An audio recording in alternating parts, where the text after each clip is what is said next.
Hey guys, hopefully everyone is doing well. Today's target is to solve yet another question. The chapter which we are related with is rectification of error.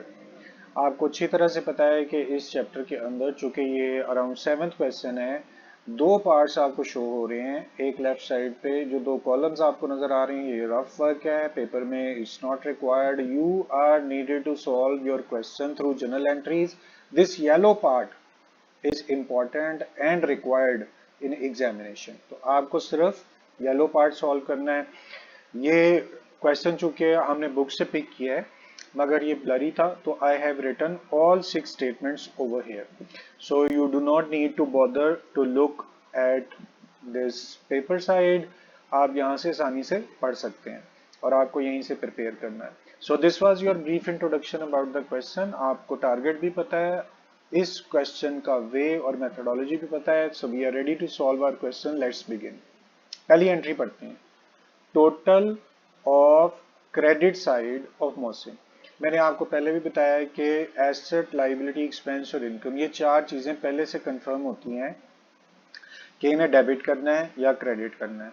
लेकिन चूंकि नाम और personal account पहले से decided नहीं होते, इसलिए उसने यहाँ चेक करें, क्रेडिट साइड पहले से बता दिए।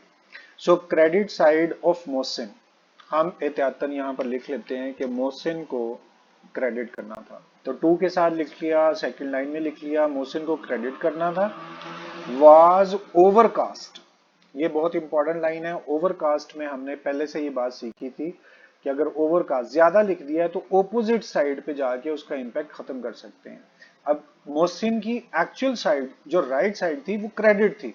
अब चूंकि ये ओवरकास्ट हो रहा है तो हम मोहसिन को डेबिट साइड पे लिख देंगे। अब चूंकि गलती सिर्फ रिलेटेड टू मोहसिन थी, वो सॉल्व हो गई है। क्रेडिट साइड पे लिखने के लिए कुछ नहीं बचा, तो हम तब तक एक नया अकाउंट जिसे हमने सस्पेंस अकाउंट का नाम दिया हुआ है उसको ओपन कर लेंगे। और इसकी अमाउंट है 2000 डेबिट साइड पर और 2000 ही क्रेडिट साइड पर पोस्ट करेंगे। यहाँ पे गलती पहले मेंशन कर देते हैं, मोहसिन ओवरकास्ट। गलती के साथ ही आपने लिख देना है नाउ रेक्टिफाइड। और इस तरह से आपकी पहली एंट्री कंप्लीट हो गई। अब नेक्स्ट चलते हैं। Cell book was overcast.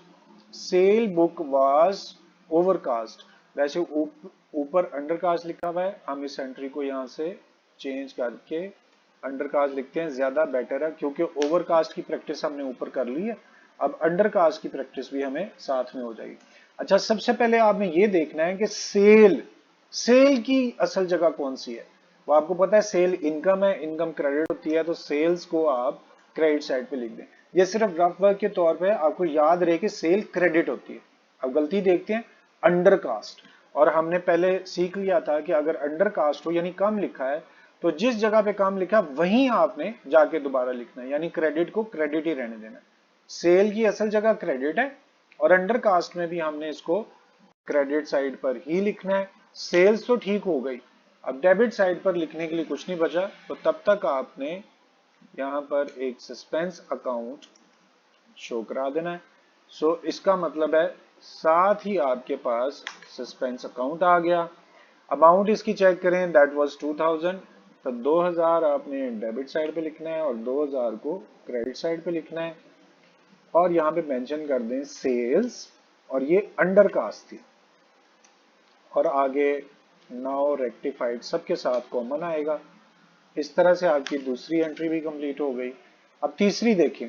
Total, यहां से पढ़ लेते हैं, total of purchase return book. Total of purchase return book 4000 was note. पहले हम ये देखें total of purchase return. Purchase जब करते हैं तो गुड्स के स्टॉक में इंक्रीज होता है, तो आपने अब वही खरीदी हुई चीजें वापस कर दी हैं, उसका मतलब है आपका स्टॉक कम हो गया है। स्टॉक में कम होने का मतलब है कि आपके एसेट में कमी है, एसेट में कमी को क्रेडिट करते हैं। तो परचेज रिटर्न या रिटर्न आउट को क्रेडिट साइड पर लिखना चाहिए था 4000। आगे देखें, it's very interesting, was not posted in ledger. Was not posted in ledger, उसको लेजर में लिखा ही नहीं। सो परचेज रिटर्न को क्रेडिट साइड पे लिखना था और आपने नहीं लिखा। नहीं लिखा तो इसका आसान हल है, हम अब लिख देते हैं। सो परचेज रिटर्न को क्रेडिट साइड पर लिख देते हैं। देखें पहले आपने क्या तय किया, इसे क्रेडिट होना था, गलती क्या हुई, नहीं किया तो हम अब कर देते हैं। और डेबिट साइड पे लिखने के लिए कुछ नहीं बचा, तो आप सस्पेंस अकाउंट शो करवा दें। यहाँ पे पहले गलती लिखें, परचेज रिटर्न, ज्यादा बेटर वर्ड है ओमिटेड, और आगे लिख दें नाउ रेक्टिफाइड। ऑलराइट गाइस, आपकी तीसरी एंट्री भी कंप्लीट हुई, और तीसरी की अमाउंट थी 4000 ऑन डेबिट साइड और 4000 on credit side. Alright guys, fourth entry पढ़ते हैं। अ क्रेडिट बैलेंस ऑफ 7550 और रेंट रिसीव। देखिए दोनों बातों से पता चल रहा है क्रेडिट भी है और रेंट रिसीव।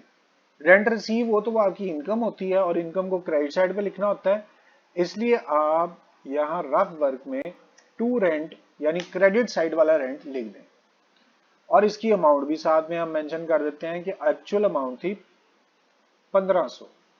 ओके, अब देखते हैं आपसे मिस्टेक क्या हुई। was shown as 5700। अच्छा, अब इसका मतलब है डेबिट क्रेडिट की गलती नहीं है, आपसे मिस्टेक हुई है अमाउंट की। सो आप गौर से चेक करें, 1500 को क्रेडिट बैलेंस ऑफ रुपीज, यहां पर अमाउंट हम थोड़ी मेंशन कर लेते हैं, यहां ध्यान से देखें, 7550 है। ओके, और उसको आपने क्रेडिट बैलेंस ऑफ रेंट 7550, इसको यहां 7550। सो क्रेडिट बैलेंस ऑफ 7550 लिखना था रेंट को क्रेडिट साइड पे 7550, और लिखा क्या, वाज शोन एज 5700। अब गौर से देखें, डेबिट क्रेडिट की मिस्टेक नहीं है, ये 7000 की बजाय 5000 लिखा हुआ है। 7000 लिखना था और 5000 लिखा हुआ है, कम लिखा। कम लिखना मतलब अंडरकास्ट, अंडरकास्ट में जहां कम लिखा वहीं जाके आप जितना कम लिखा उसको लिख दें। तो रेंट क्रेडिट साइड पे था, आप रेंट को क्रेडिट साइड पे ही रहने दें। लेकिन अब कैसे पता चलेगा कितना कम लिखा, असल में तो 7550 लिखना था, मगर गलती से 5700 लिख दिया, तो पता चला 1850 रुपए कम लिखे हुए। अब चूंकि ये सिर्फ रेंट की गलती थी, ऊपर लिखने के लिए कुछ नहीं बचा, तो आप सस्पेंस अकाउंट शो करवा देंगे और 1850 डेबिट साइड पे भी आ जाएगा। यहां आप मेंशन कर दें रेंट अंडर कास्ट, और आगे लिख दें नाउ रेक्टिफाइड। ओके गाइस, हमारी 4 एंट्रीज कंप्लीट हो गई, अब पांचवी देखते हैं। Goods to the value of rupees 1500 were sold to Mahmood. तो आपने इसको महमूद को बेचा था। Goods to the value 1500 sold to Mahmood for cash, तो पैसे के लिए बेचा, पैसा आना चाहिए था, और चीजें चली गई थी कैश टू सेल्स एंट्री करनी चाहिए थी। अब फिर क्या गलती हुई देखते हैं। It was correctly entered in cash book, मतलब आपने कैश बुक में करेक्ट कर दिया। अब क्या कैश में कोई गलती है, ध्यान से सुनिएगा मेरी बात, ये चैप्टर है रेक्टिफिकेशन ऑफ एरर, यानी कोई ना कोई गलती होनी चाहिए, और वो कह रहा है correctly entered in cash book. ये पढ़ें, correctly entered in cash book, यानी कि कैश बुक बिल्कुल ठीक है। अगर कैश बुक में कोई गलती नहीं है तो आप इसको छोड़ दें, हम तो सिर्फ एरर को ठीक करने लगे। आगे पढ़ते हैं। But was wrongly posted to Mahmood account as well, तो आपने गलती से महमूद को भी साथ में पोस्ट कर दिया, हालांकि यहां पर कैश अकाउंट पोस्ट होना चाहिए था, जैसे मैंने आपसे पहले कहा।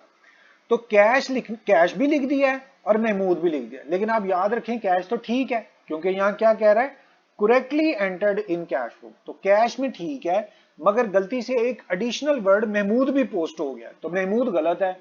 अब इसको काटना नहीं है, मिटाना नहीं, खत्म करना है। तो खत्म करने के लिए आप क्या करते हैं, ओपोजिट साइड।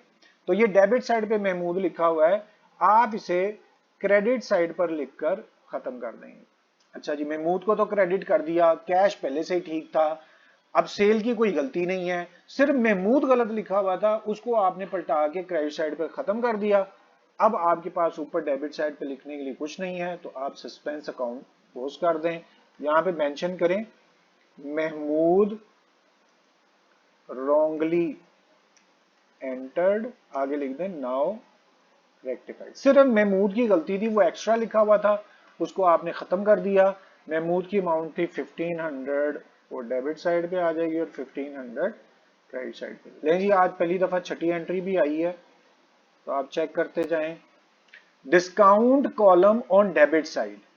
सो यहां हमें समझ में आ रही है कि डिस्काउंट को डेबिट साइड पर लिखना था, और पहले हम मेंशन करके अच्छी तरह समझ लेंगे डिस्काउंट को डेबिट होना चाहिए था। क्या किया, ऑफ कैश बुक है ये, यानी कि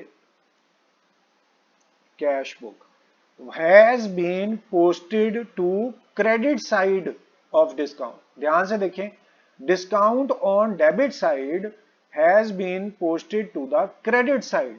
तो गलती से आपने जो डिस्काउंट डेबिट साइड पे लिखना था वो डिस्काउंट क्रेडिट साइड पे लिखा है। इट्स वंडरफुल थिंग, बड़ी अच्छी तरह से आपको इस बात को समझना है। डिस्काउंट असल में डेबिट में लिखना था, आपने डिस्काउंट क्रेडिट साइड पे लिख दिया। अब यहां दो मिस्टेक्स आपको नजर आ रही हैं। डिस्काउंट को डेबिट में लिखना था और नहीं लिखा, तो आप क्या करें, डिस्काउंट को अब डेबिट साइड पे लिख दें। और डिस्काउंट क्रेडिट साइड पर नहीं लिखना था, तो इसको खत्म करने के लिए एक दफा फिर डिस्काउंट डेबिट साइड पे लिख दें। इस तरह से ये दोनों मिस्टेक्स ठीक हो जाएंगी। फिर सुने, डिस्काउंट को डेबिट साइड पे लिखना चाहिए था, आपने लिखा ही नहीं, तो आप अब लिख दें। और डिस्काउंट को क्रेडिट में नहीं लिखना चाहिए था, उसको खत्म करने के लिए दोबारा ऑपोजिट साइड यानी डेबिट साइड पे लिख दें। अब आपको क्रेडिट साइड पे लिखने के लिए कुछ नहीं मिल रहा, तो आप तब तक एक सस्पेंस अकाउंट क्रिएट कर लें और अब अमाउंट का फैसला करना है। देखें, डेबिट साइड और क्रेडिट साइड दोनों जगह 80 अमाउंट आप पोस्ट कर दें, क्योंकि दो गलतियां हो रही थी। और क्रेडिट साइड पे 160 यहां पर मेंशन कर दें, डबल एरर इन डिस्काउंट, आगे लिख दें नाउ रेक्टिफाइड। ऑलराइट गाइस, इस तरह से आपकी ये वाली मिस्टेक भी खत्म हो गई और इसके साथ ही आपका क्वेश्चन भी खत्म हो गया। लेकिन मैं आपसे यही रिक्वेस्ट करूंगा कि प्लीज आप इस क्वेश्चन को खुद से 2-3 दफा करें। अगर फिर कोई मिस्टेक आपको समझ में ना आ रही है तो मुझे जरूर बताइएगा। अब कमेंट सेक्शन में आज का काम ये है कि आप लोगों ने ये बताना है कि मोहसिन का नाम डेबिट साइड पे क्यों लिखा पहली एंट्री में, और हमने परचेज रिटर्न का नाम क्रेडिट साइड पे क्यों लिखा तीसरी एंट्री में। ये आप लोगों ने कमेंट्स में लिख कर देना है। So thank you very much for your time. It's time to say good bye. Allah Hafiz.